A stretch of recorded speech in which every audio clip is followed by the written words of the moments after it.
Tenth के mathematics में तुम लोग पढ़ रहे हो surface area and volume part 7। इसको मेंसुरेशन भी बोला जाता है। मेंसुरेशन का जो भी हिसाब है टोटल फार्मूला आधारित है। फार्मूला जानते हो, चित्र बनाओ, थोड़ा ही दूर में बन जाता है, गुना भाग थोड़ा ज़्यादा है। उदाहरण 4, मयंक ने अपने बगीचे के लिए एक पक्षी स्नानागार बर्ड बार बनाया जिसका आकार एक खोखले बेलन जैसा है, जिसके सिरे पर एक अर्धगोलाकार बर्तन बना हुआ है। चित्र दिया हुआ है किताब में। बेलन की ऊंचाई 1.45 मीटर, उसकी त्रिज्या 30 सेंटीमीटर। इस पक्षी स्नानागार का संपूर्ण पृष्ठीय क्षेत्रफल ज्ञात कीजिए। देखो किताब में जो आकृति दी हुई है ये है, तो हम लोग नए सिरे से आकृति बनावे, ऐसी ही आकृति का निर्माण होगा। मयंक नाम का एक लड़का है जो अपने गार्डन यानी बगीचा में पक्षी को स्नान करने वाला नहीं होता है, बहुत आदमी बना लेता है विभिन्न टाइप का। तो मयंक अपने बगीचा में एक पक्षी स्नानागार, स्नान करने के लिए पक्षी के लिए पक्षी स्नानागार बनाया जिसका आकार एक खोखले बेलन जैसा है। तो मान लो खोखले बेलन जैसा है, तो खोखला बेलन बनाएंगे तो इसका दोनों वृत्तीय आधार खुला हुआ होगा।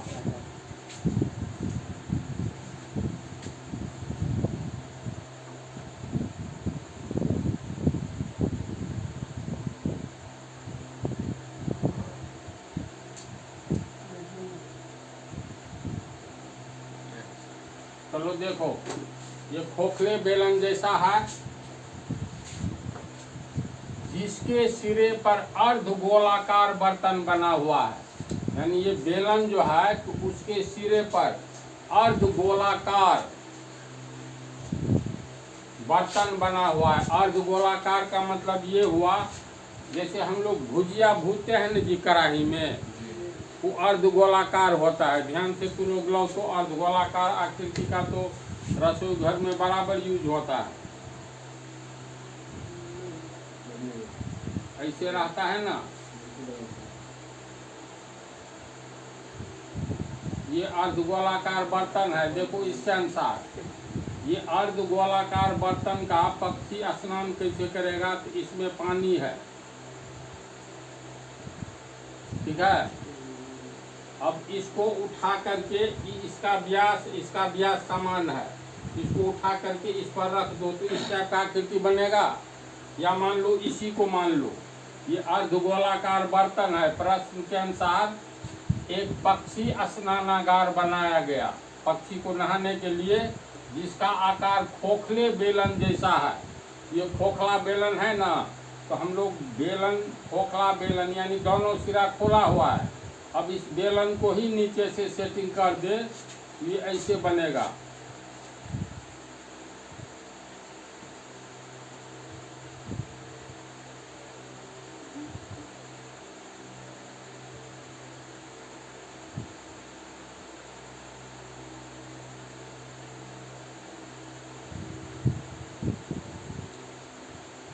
इस चित्र को नहीं देखो, इसको देखो।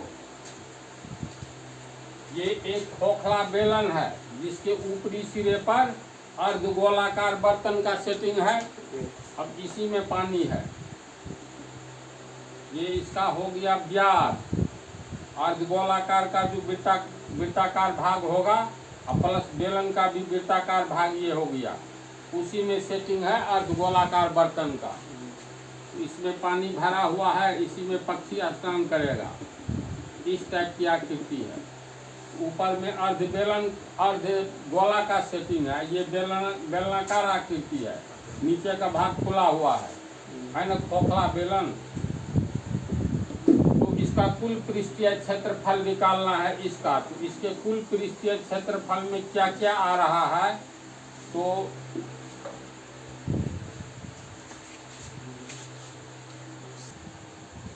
देखो ये बेलनाकार आकृति है, ये जो है मेरे हाथ में, तो ऐसा ही ये बेलनाकार आकृति है। इसके ऊपर में अर्ध अर्धगोला का सेटिंग है। तो ऊपर वाला ये भाग जो है ये अर्धगोला है, तो कुल पृष्ठीय क्षेत्रफल कितना हो जाएगा, ये अर्धगोला के ये भाग वाला जगह प्लस इस बेलन के चारों ओर का कुल वक्रीय क्षेत्रफल होगा न इतना।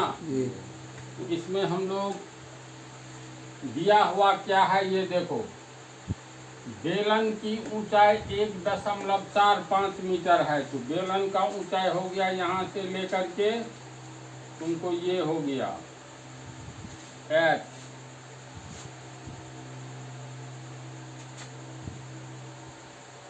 यहाँ तक हो गया। इसको a मान लो, इसको b मान लेते हैं, c b, ये वृत्ताकार व्यास का मध्य बिंदु केंद्र को यहाँ O मान लेते हैं। ये सी ए हो गया डायमीटर, ये अर्धगोला का भी और बेलन का भी व्यास, ये भी वृत्ताकार भाग है, तो इसके केंद्र को O डैश मान लेते हैं। ऊंचाई O डैश को मिला दो तो ये भी ऊंचाई ही हुआ, होगा कि नहीं बोलो, ये कंसेप्ट आया। क्योंकि केंद्र को केंद्र से मिलाओगे तो ऑटोमेटिकली लंब हो जाएगा 90 डिग्री का केंद्र। तो ए बी ऊंचाई कहो या ओ डैश कहो या सी बी कहो, तो ऊंचाई दिया हुआ है कितना, 1.45 मीटर, और उसकी त्रिज्या 30 सेंटीमीटर। यानी गोला, ये गोला जो है अर्धगोला, इसके वृत्ताकार भाग का त्रिज्या का अर्थ हुआ ओ ए या ओ डैश बी होगा। तो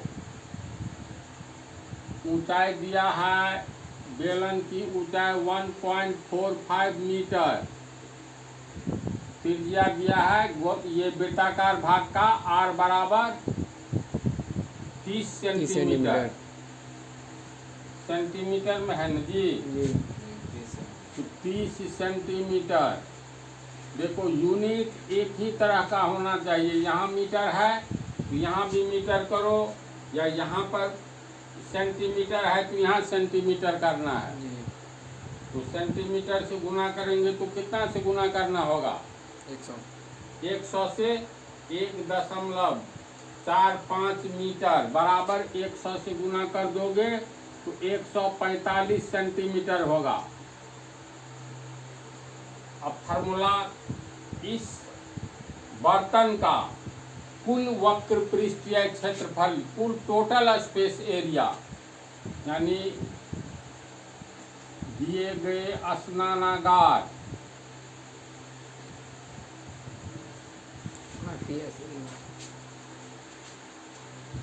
ये पूरा सिस्टम को स्नानागार कहा जाएगा, समझा। तो दिए गए स्नानागार का टोटल सरफेस एरिया बराबर बेलन का वक्र पृष्ठीय क्षेत्रफल होगा ना। तो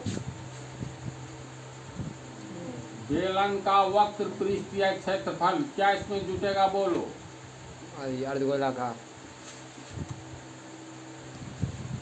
इसमें जोड़ देंगे ये जो ऊपर में अर्धगोला, तो भीतर वाला भाग जो बन रहा है उसका क्षेत्रफल, यानी अर्धगोला का क्षेत्रफल।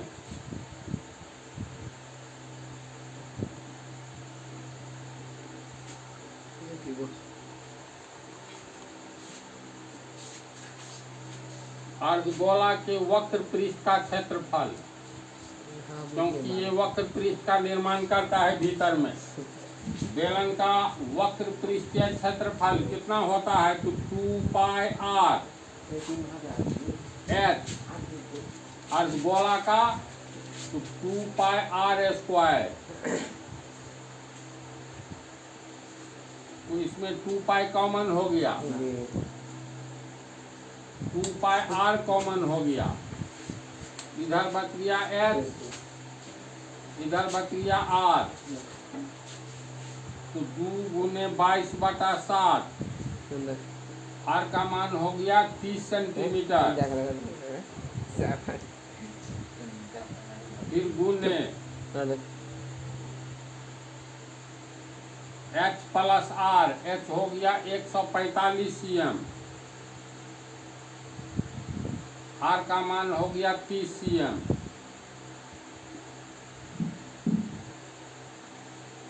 तो ये हो गया 22 दूनी 44, 44 किया 4 किया 12, 4 किया 12 और 2 14, 1420।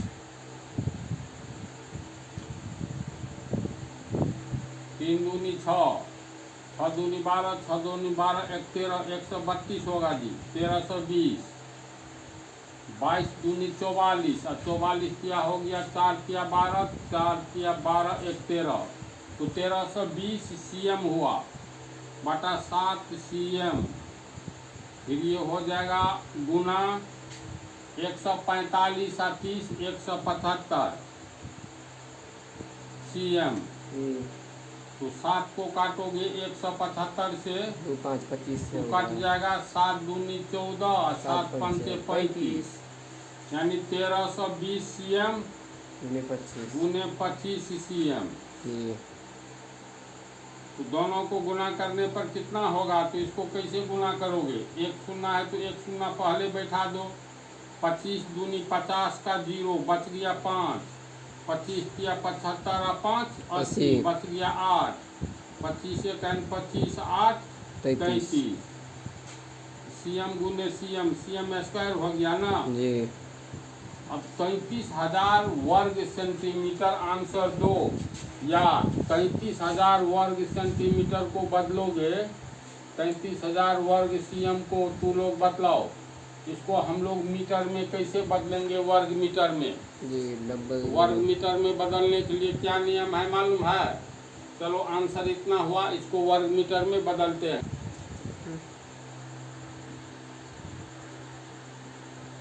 स्नानागार का टोटल सरफेस एरिया कितना आया, 33,000 वर्ग सेंटीमीटर आया। तुम लोग को ये बतलाना है, जो इसको बदलना है वर्ग मीटर में कैसे बदलेंगे।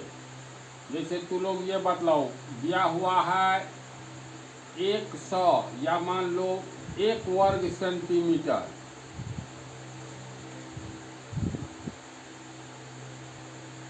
इसको मीटर में कैसे बदलेंगे। अरे कुछ नहीं करना है, 1 वर्ग सेंटीमीटर को हम लोग लिख सकते हैं 1 सेंटीमीटर गुने 1 सेंटीमीटर। 1 सेंटीमीटर को 2 बार गुना करेंगे तब 1 वर्ग सेंटीमीटर होगा। 1 सेंटीमीटर कितना मीटर होता है, 1/100। देखो चूंकि 100 सेंटीमीटर 1 मीटर होता है, m से मीटर, cm से सेंटीमीटर, इसीलिए 1 सेंटीमीटर एक नियम से 1/100 मीटर, इसीलिए हाँ एक का ही नहीं निकालना है, तो 1 सेंटीमीटर बराबर 1/100 मीटर। तो ये हो गया 1/100 मीटर, 1 सेंटीमीटर 1/100 मीटर। अब गुना करो, 1 को गुना करेंगे 1 से 1, 100 को गुना करोगे 4 जीरो यानी 10,000, मीटर मीटर को गुना करोगे मीटर स्क्वायर यानी वर्ग मीटर। तो 1 वर्ग सेंटीमीटर बराबर 1/10,000 वर्ग मीटर होगा। 33,000 वर्ग सेंटीमीटर को बदलना है, तो 33,000 वर्ग cm कितना वर्ग मीटर होगा, बदलना है ना इसको। इसमें से एक काम हम लोग कर सकते हैं ना, सीधे मतलब इसको जैसे लिखो 33,000 को गुना करेंगे 1 से 1 cm से, तो 33,000 गुने 1 33,000 cm हो गया, या मान हाँ चलो 1 cm गुने 1 cm, इसका रिजल्ट बतलाओ। 1 को 33,000 से गुना करेंगे 33,000, और cm को cm से गुना करेंगे वर्ग cm। समझा बात को। अब 33,000 1 cm कितना निकला, 1/100 मीटर, 1/100 मीटर, 1 cm 1/100 मीटर। तो 2 शून्य 2 4 शून्य नहीं 3 शून्य है ऊपर में, 2 शून्य 3 शून्य नीचे में काटे तो 3 शून्य ऊपर में काटो। ये 33 गुने 1 यानी 33 हुआ। अब बाटा नीचे में 10 बच गया। मीटर गुने मीटर वर्ग मीटर होगा। और तोड़ोगे तो ये 3.3 वर्ग मीटर। समझा कैसे होता है? इस स्नानागार का कुल पृष्ठीय क्षेत्रफल कितना मीटर में? 3.3 वर्ग मीटर। सेंटीमीटर में 33,000 वर्ग सेंटीमीटर।